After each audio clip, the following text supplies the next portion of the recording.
semua, berjumpa lagi di pembelajaran IPS. Pada hari ini, kita akan mempelajari tentang perlawanan terhadap kolonialisme dan imperialisme di Indonesia. Mari kita simak materi berikut ini. Pada tahun 1512, Portugis sampai di Ternate dan diperbolehkan Raja Ternate untuk mendirikan pos dagang. Tetapi Portugis ingin menguasai perdagangan rempah-rempah di Ternate, sehingga Portugis pun mengadu domba Kesultanan Ternate sehingga terjadilah perang saudara. Tahun 1565, Sultan Khairun melakukan perlawanan terhadap Portugis dan berakhir damai. Tetapi Sultan Khairun dibunuh oleh Portugis, dan selanjutnya Sultan Baabullah pun diangkat menggantikan ayahnya dan mengibarkan bendera perang terhadap Portugis. Akhirnya, setelah 5 tahun melakukan perlawanan, Portugis pun bisa diusir dari Maluku dan sekitarnya. Di tahun 1607 sampai 1639, Sultan Iskandar Muda berkuasa di Kesultanan Aceh. Dan tahun 1629, Sultan Iskandar Muda memimpin perang untuk mengusir Portugis dari Malaka.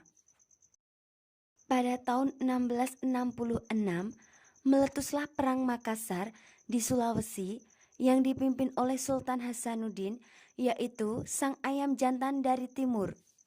Perang ini terjadi antara Kesultanan Goa dan VOC yang dibantu oleh Kerajaan Bone, dan Perang Makassar dimenangkan oleh VOC dan Sultan Hasanuddin harus menandatangani perjanjian Bongaya yang isinya tentang kekalahan Sultan Hasanuddin dan pernyataan tentang VOC dibolehkan untuk melakukan monopoli perdagangan di Sulawesi. Tahun 1628, VOC menyerang Jepara dan pasukan Mataram di bawah pimpinan Bau Rekso tiba di Batavia disusul oleh Tumenggung Agul-Agul, Kiai Dipati Mandurejo, dan Kiai Dipati Upusonto. Dan terjadilah serangan pertama kepada VOC namun gagal. Serangan kedua dilancarkan oleh pasukan Mataram namun tetap gagal karena gudang makanan mereka dibakar oleh VOC. Namun tanggal 31 Desember 1799 VOC dibubarkan.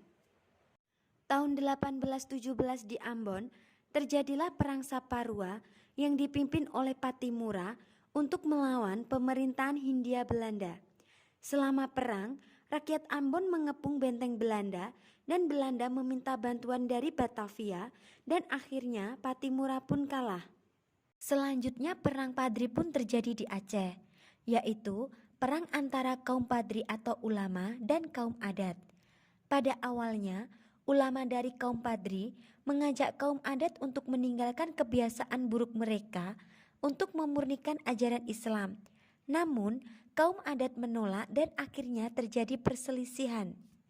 Dan akhirnya, kaum adat pun meminta bantuan kepada Belanda dan setelah itu Belanda mengusulkan untuk diadakannya perjanjian gencatan senjata dan Imam Bonjol yang memimpin kaum Padri. Sehingga pada tahun 1830, kaum Padri dan kaum adat bersatu untuk mengusir Belanda dan membuat benteng pertahanan yaitu Benteng Bonjol.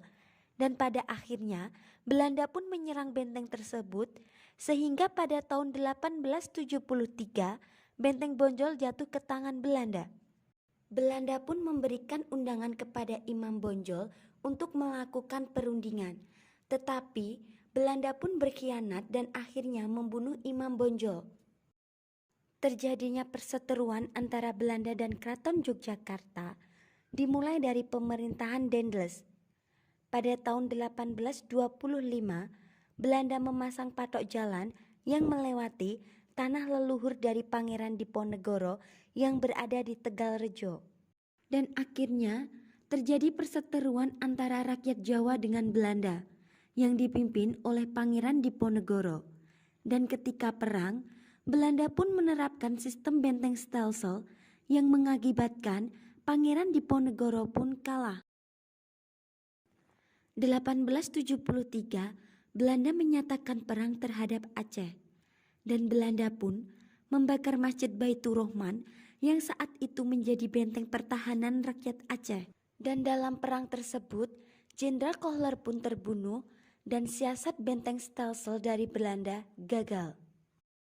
Akhirnya pun, Belanda mengutus Dr. Senuk Hurgoje untuk mencari kelemahan kerajaan Aceh, yaitu dengan mengadu domba antara bangsawan dan ulama.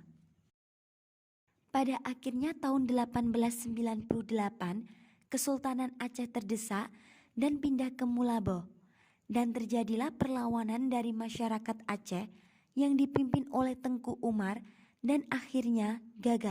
1901, perlawanan yang dipimpin oleh Cut Nyadin harus berakhir, dan tahun 1904 Perang Aceh pun berakhir dengan Sultan Muhammad Daud Shah menandatangani plakat pendek dari pemerintah Belanda.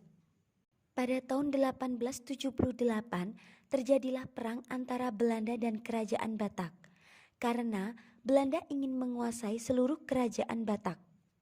Sisingamangaraja yang saat itu menjadi penguasa Kerajaan Batak mengadakan perlawanan terhadap Belanda secara gerilya selama 30 tahun dari tahun 1878 sampai 1907. Pada masa awal Kesultanan Banjar mengizinkan Belanda untuk memonopoli perdagangan, namun Belanda ikut campur dalam urusan kerajaan. Dan akhirnya pun Sultan Hidayatullah dan Pangeran Antasari melakukan perlawanan terhadap Belanda namun gagal.